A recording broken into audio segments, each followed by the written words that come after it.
Nightmare of 9/11. Has America armed the next great terror? The world has seen nightmares before. Cities reduced to rubble, towers collapsing into dust, innocent lives erased in seconds. But what if the worst nightmare is yet to come? What if the next great terror is not lurking in the shadows, but standing in plain sight, armed to the teeth, ready to strike? This is not a theory. This is happening. The United States, the world's most powerful military force, walked away from Afghanistan, but left behind a monster. A monster worth $7.2 billion in weapons, helicopters, armored vehicles, biometric devices, and warplanes. A monster that will not stay in Afghanistan. A monster that will not wait in silence. And now, that nightmare is spreading. According to Pentagon reports, America left behind 78 aircraft and helicopters, 61,000 military vehicles, 300,000 rifles, and 26,000 heavy weapons. These numbers are not just statistics. This is an army's worth of destruction, handed over without a fight. The question is why? Why weren't the aircraft flown back? Why weren't the weapons destroyed?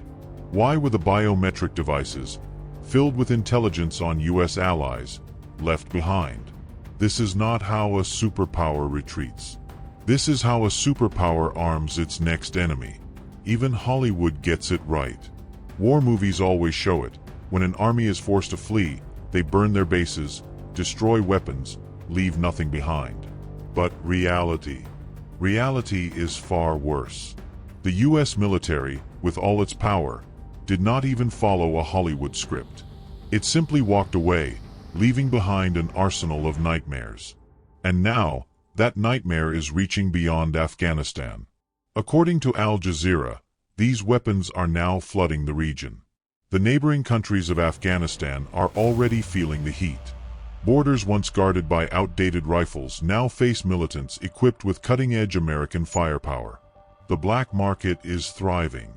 Foreign Policy magazine reports that the M4 assault rifle, once standard for U.S. Special Forces, is now available for anyone willing to pay. The same rifles are now appearing in armed conflicts, in the hands of insurgents, extremists, and unseen forces preparing for something bigger. The world remembers 9/11. The day terror struck with box cutters and hijacked planes. But what happens when the next attack comes, not with crude weapons, but with U.S. military-grade firepower? Imagine trained militants with night vision goggles, armored Humvees, laser-guided rifles, Black Hawk helicopters. Imagine the next wave of terror, more coordinated, more lethal, more unstoppable. This is not a distant possibility. It is happening now. The signs are everywhere. Neighboring nations are facing a surge in terror attacks, with intelligence agencies scrambling to track where these weapons are going, who is stockpiling them, and what comes next. Former U.S. President Donald Trump has already raised the alarm, calling this one of the worst military failures in history. He warned that these weapons could one day be used against America itself. And history has a cruel way of repeating itself. The nightmare is growing. It will not stop at borders. It will not stay contained. And when the next attack comes, when the world wakes up to a new terror, more powerful, more deadly, more unthinkable, it will have been built not in secret, but in broad daylight, armed with weapons left behind by those who swore to stop it. This is not just a warning.